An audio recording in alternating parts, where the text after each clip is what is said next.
Sir, Sasirekha madam గారు మీకు ఈ రూమ్ని ఇవ్వమని చెప్పారు.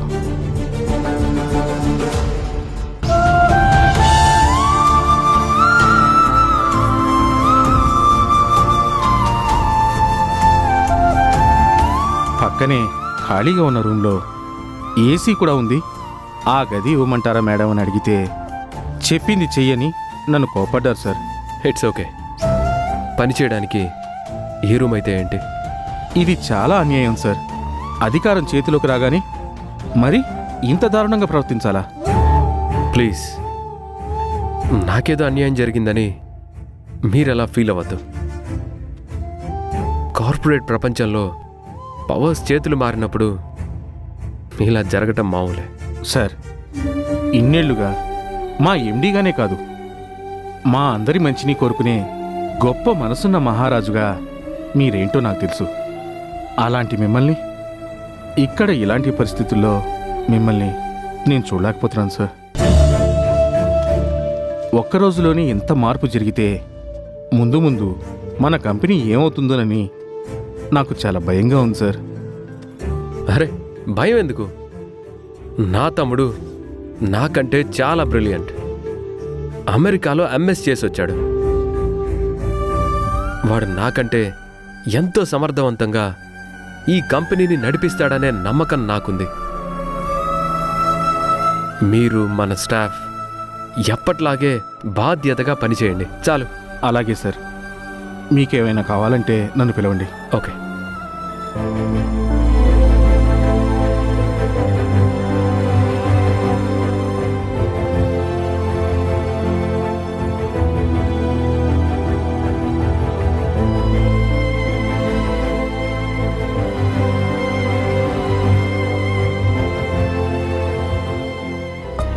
బాలు, నేనే బాస్ని కావాలని నువ్వు ఛాన్స్ తీసుకున్నందుకు నేనేమీ ఫీల్ అవ్వటం లేదు. మనస్ఫూర్తిగా అన్ని అధికారాలని నీకే అప్పగించాను. కానీ ఆ శశి ఆడించినట్టల్లా నువ్వు వాడితే అది నీకే కాదు, మన కంపెనీకే ప్రమాదం.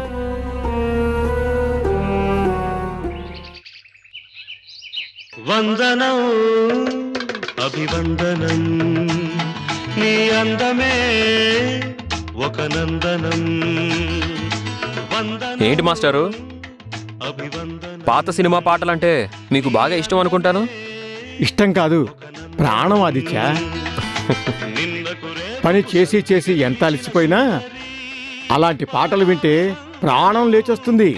పాదాభివందనం పాదాభివందనం పాదాభివందనం, వందనం అభివందనం, నీ అందమే ఒక నందనం. ఆదిత్య బాబు,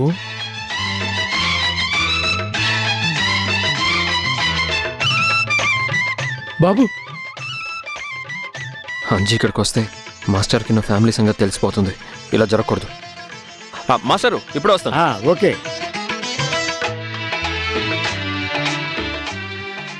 ఆగు, నువ్వు అటు పద.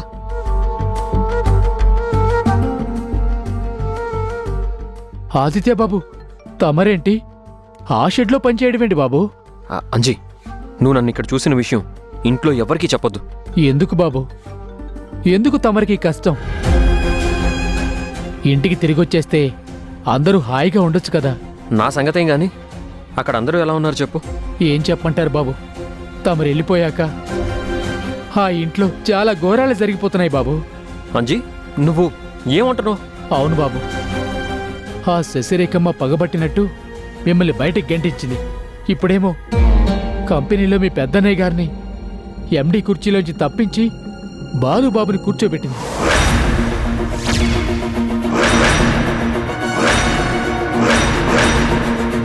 ఏంటి, రామన్నయ్యని ఆ రాక్షసి ఎండీ చైర్లో నుంచి దింపేసిందా?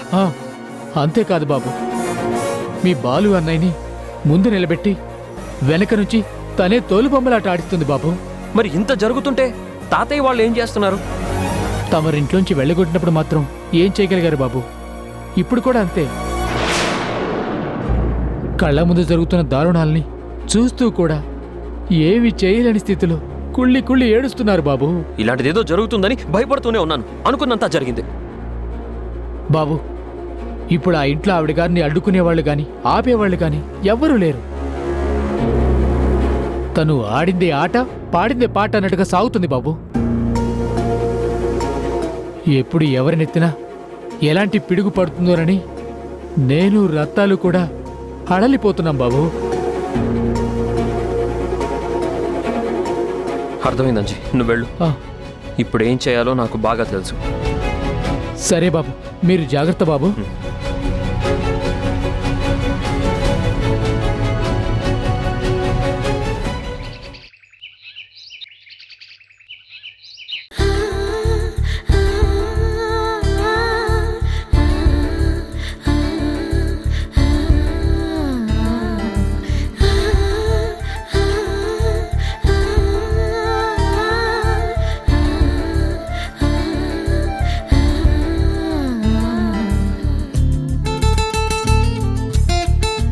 I want you.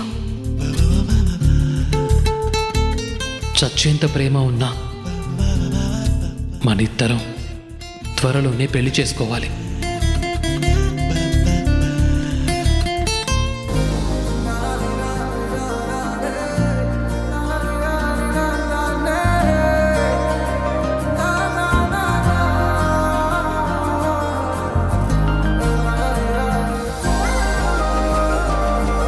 Chandu,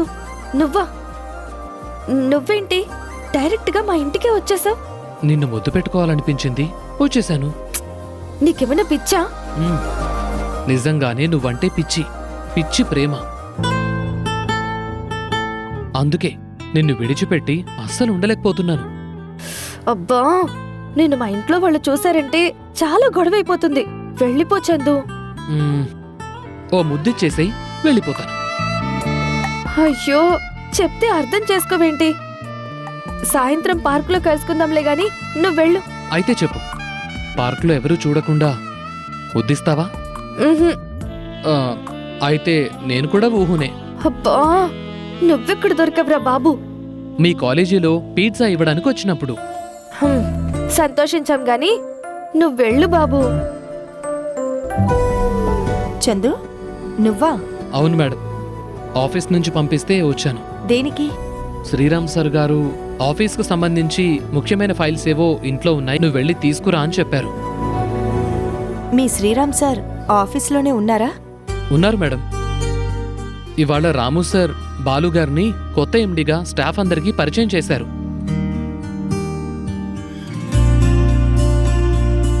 Balu గారు ఛార్జ్ కూడా తీసుకున్నారు. వదినా, ఆఫీస్కి సంబంధించిన ఫైల్స్ ఏవో కావాలంట. విన్నాను, ఇప్పుడే తెస్తాను.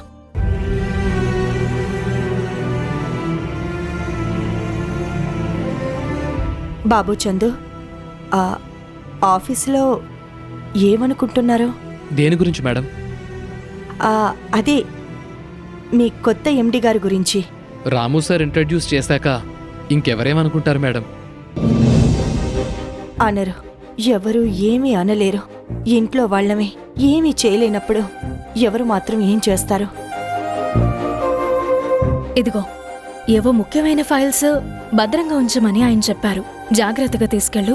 అలాగే మేడం. అత్తమ్మా, నేను ఆఫీస్కి వెళ్ళి భోజనం క్యారేజ్ ఇచ్చేసొస్తాను. సీత, నువ్వెందుకు వెళ్ళటం? చందు ఎలాగో ఆఫీస్కే వెళ్తున్నాడు కదా, తనకిచ్చి పంపిద్దాం. ఏం చందు, ఏమనుకోకుండా ఈ క్యారేజ్ తీసుకెళ్తావా? అయ్యో, ఇందులో అనుకోవడానికే ఉంది మేడం. ఫైల్స్తో పాటు క్యారేజ్ కూడా తీసుకువెళ్తాను. మేడం, క్యారేజ్ ఇవ్వండి. చందు, ఈ క్యారేజ్లోనే మీ సార్కి ఇష్టమైన ఐటమ్స్ అన్నీ చేసి పెట్టాను. ముగ్గురిని కలిసి తినమని శశితో చెప్పు. అలాగే మేడం, ఉంటాను మేడం, వస్తాను. అక్కడి నుంచి ఇక్కడికి, ఇక్కడి నుంచి అక్కడికి నన్ను పనివాడిగా చూస్తూ తీసుకురా ఇచ్చిరా అంటారా? చెప్తా. ఇదే ఇంట్లోకి నేను అల్లుడి హోదాలో ఎంట్రీ ఇచ్చాక ఒక్కొక్కరి సంగతి అప్పుడు చెప్తా.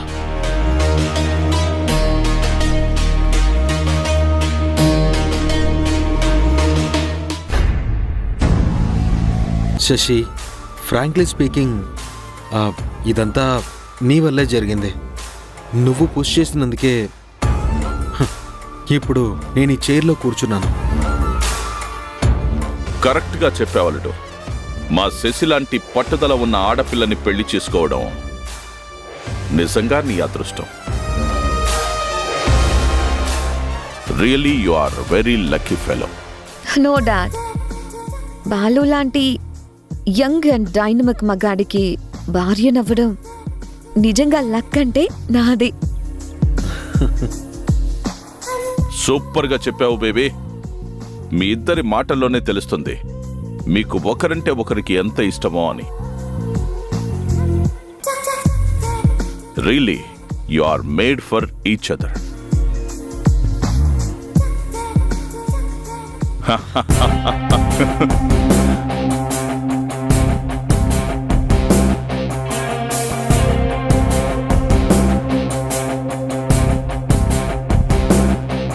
అల్లుడు, కమ్ ఆన్, హ్యావ్ ఇట్. వద్దు మావయ్య, ఆఫీస్లో బాగోదు. కమ్ ఆన్ అల్లుడు, this is your office. You are the king. నిన్ను క్వశ్చన్ చేసేవాళ్ళు ఎవ్వరూ లేరిక్కడ.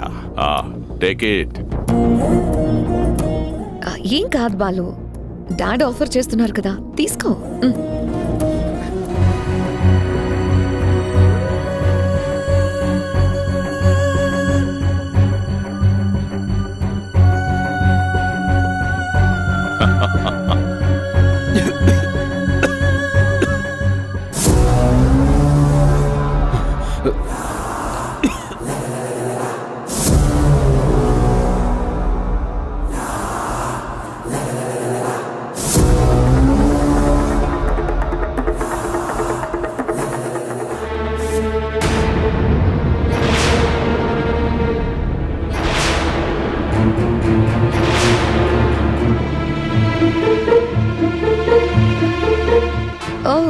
రండి మరిది గారు, కరెక్ట్ టైంకి వచ్చారు. ఈరోజు మీ బాలు అన్నయ్యకి పట్టాభిషేకం జరిగిపోయింది. ఇప్పుడు ఈ కంపెనీకి మేనేజింగ్ డైరెక్టర్ బాలువే. కమాన్ కమాన్, నోరు తీపి చేసుకోవడానికి ఈ స్వీట్ తీసుకో.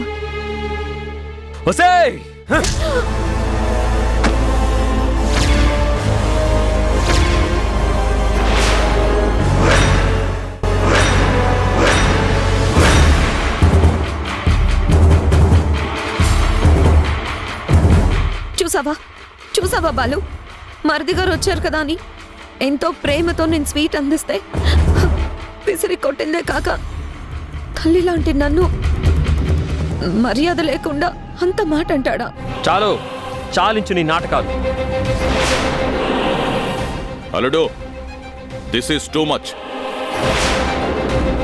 నీ కళ్ళ ముందే నీ తమ్ముడు నా కూతుర్ని ఇన్సల్ట్ చేస్తుంటే నువ్వు చూస్తూ ఊరుకుంటున్నావేంటి? ఏ డిపి, మధ్యలో నువ్వు తలదూర్చావంటే జాగ్రత్త. ఇది మా ఫ్యామిలీ మ్యాటర్. ఒరే ఆదిత్య, ఒక పెద్ద చిన్న తేడా లేకుండా ఏం బాగుతున్నావు? బాగడం కాదన్నయ్య, ఇక్కడ జరిగిన అన్యాయాన్ని ప్రశ్నించడానికి వచ్చాను. నోర్మై, నన్ను ప్రశ్నించడానికి అసలు నీకేం రైట్ ఉందిరా? నేను నీ తమ్ముణ్ణి. మన అయోధ్య నిలయానికి నేను కూడా వారసున్నే. అది ఒకప్పుడు, ఇప్పుడు కాదు.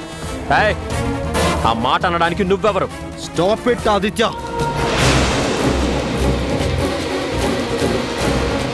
ఇదే ఈ ఆవేశంతో రెచ్చిపోయినందుకే నిన్ను గడప దాటి ఇంట్లో నుంచి బయటికి పొమ్మన్నారు. రేయ్, నన్ను బయటికి పంపించారు కాబట్టే, ఇంట్లో నేను లేనందుకే ఇక్కడ ఇంత అన్యాయం జరిగింది. ఈ తండ్రి కూతుళ్ళిద్దరూ నిన్నొక బొమ్మని చేసి ఆడిస్తున్నారు. రేయ్, ఇంకొక మాట మాట్లాడావంటే నేనేం చేస్తానో నాకే తెలీదు.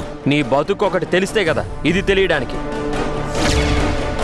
అయినా అన్నయ్య ఎండిగా ఉండగా ఆ చైర్ నీకెందుకురా?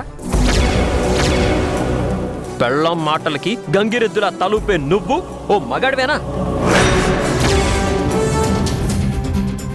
అల్లుడు, ఏంటిది?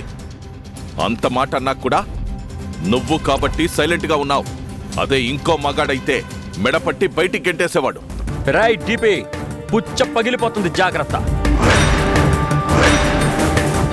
రేయ్ రాస్కెల్, ఎంత ధైర్యం రా నీకు? నా చాంబర్కొచ్చి నా కళ్ళ ముందే నా వాళ్ళనే అటాక్ చేస్తానంటావా? ఎంత పొగర్రా నీకు? పోరా బయటికి. వెళ్ళను.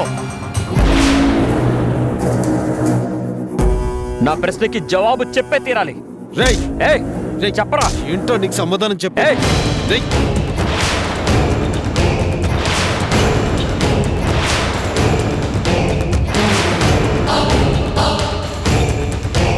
ఏంటో చెప్పేది? రేయ్, చెప్పు. ఆదిత్య, చంపేస్తాను. బాలు, రేయ్, ఆగండ్రా. రేయ్, ఆదిత్య, బాలు, ఆగండి, ఆగండి. వీడి వల్లే అంత వీడి వల్లే Please shut జరిగింది. up. Get lost. బాలు, నువ్వు ఆగు. రే ఆదిత్య, ముందు బయటికి అన్నయ్య నేను చెప్పేది వినన్నయ్య ప్లీజ్. రేయ్, వద్దు. ఈ అన్నయ్య మీద నీకే మాత్రం గౌరవం ఉన్నా నువ్వు నాతో పడరా. పదరా. అన్నయ్య ఒకసారి నేను చెప్పేది అన్నయ్య. పద. అన్నయ్య అది కాదన్నయ్య ఒకసారి రా. రేయ్ రా అన్న ఆగనా. రేయ్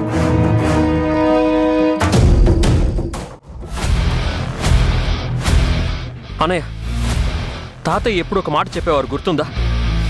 అర్హత లేని వాళ్ళని అందరం ఎక్కిస్తే ఏ కంపెనీ అయినా సర్వనాశనమే అవుతుంది. తమ్ముడు, ఇలా జరగాలనుంది, జరిగింది. అయినా నా దగ్గర నుంచి అధికారాన్ని మొత్తం ఎవరో బలవంతంగా లాక్కున్నట్టు నువ్వెందుకు అలా ఆవేశపడుతున్నావు? బాలు కావాలి అన్నాడు, నేను సరే అన్నాను. బాలు అన్నయ్య కావాలి అనడానికి వెనక ఏ దుష్టశక్తి ఉందో, నువ్వు సరే అనడం వెనక ఏ నిస్సహాయత ఉందో నాకు బాగా తెలుసన్నయ్య. అరే ఏంట్రా నువ్వు? చెప్తే అర్థం చేసుకోవేంటి? జరిగిన దాంట్లో ఎవ్వరి ప్రమేయమూ లేదు. ఖచ్చితంగా ఉందన్నయ్య. బాలు అన్నయ్యని ఒక తోలు బొమ్మలాగా ముందు నిలబెట్టి ఆ దుర్గాప్రసాదు వాడి కూతురు ఈ కుట్ర చేశారు అని నీకు అర్థం కాలేదేమో గాని సాక్ష్యాన్ని చెరిపేసిన వాళ్ళ క్రిమినల్ మైండ్ గురించి నేను ఎప్పుడో తెలుసుకున్నానన్నయ్య. రే తప్పురా. ఎంతైనా శశిరేఖ బాలు భార్య, నీకు వదిన. దుర్గాప్రసాద్ తన తండ్రి, అంటే ఆయన కూడా నీకు మావయ్య వరసే అవుతారు. మేలు కోరేవాడినే మామయ్య అంటారు, గొంతులు కోసేవాడిని కాదు.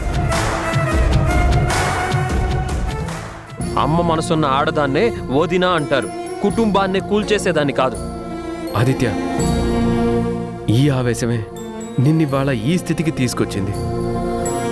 ఇంకా నువ్వు మారకపోతే ఎలారా? పెదనయ్య, సింగిల్ టీ తాగే స్థితిలో ఉన్నా గాని నేనెంతో సంతోషంగా ఉన్నానన్నయ్య. కానీ కావాలని నీ కళ్ళ ముందే పట్టాభిషేకం జరిగింది అని నిన్ను ఓడించిన గర్వంతో స్వీట్స్ పంచేవాళ్ల గురించి ఇప్పటికైనా తెలుసుకో అన్నయ్య. నువ్వు తెలుసుకోకపోతే ఇవాళ నీ ఎండీ చేరిపోయింది. ముందు ముందు ఇంకేం పోగొట్టుకోవాల్సి వస్తుందో నువ్వే ఒకసారి ఆలోచించుకో అన్నయ్య. అన్నయ్య, నేను నీకంటే చిన్నవాణ్ణి, ఇలా అంటున్నందుకు తప్పుగా అనుకోవద్దు. ఇవ్వడం మంచిదే అన్నయ్య, కానీ మనకంటూ ఏమీ మిగుల్చుకోకుండా ఇవ్వడం నమ్ముకున్న వాళ్ళకి అన్యాయం చేసినట్టే అవుతుంది.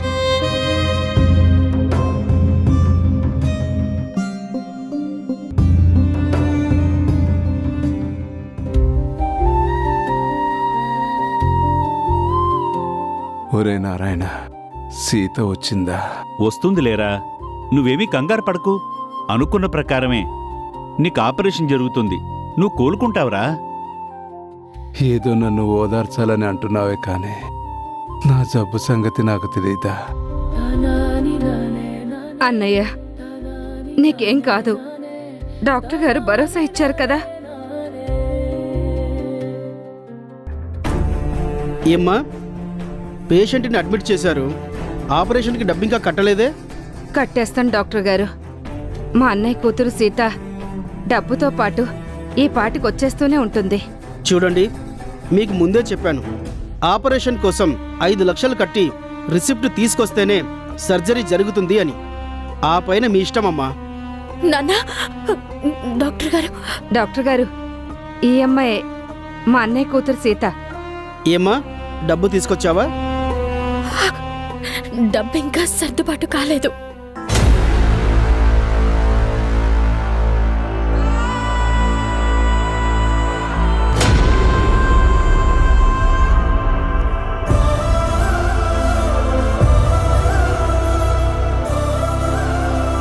మీ సీతక్క వంట చాలా బాగా చేసింది. మేము తిన్నాక మిగిలితే మీ రూమ్కి పంపిస్తాను. మా నాన్నకి గుండె జబ్బు వచ్చింది.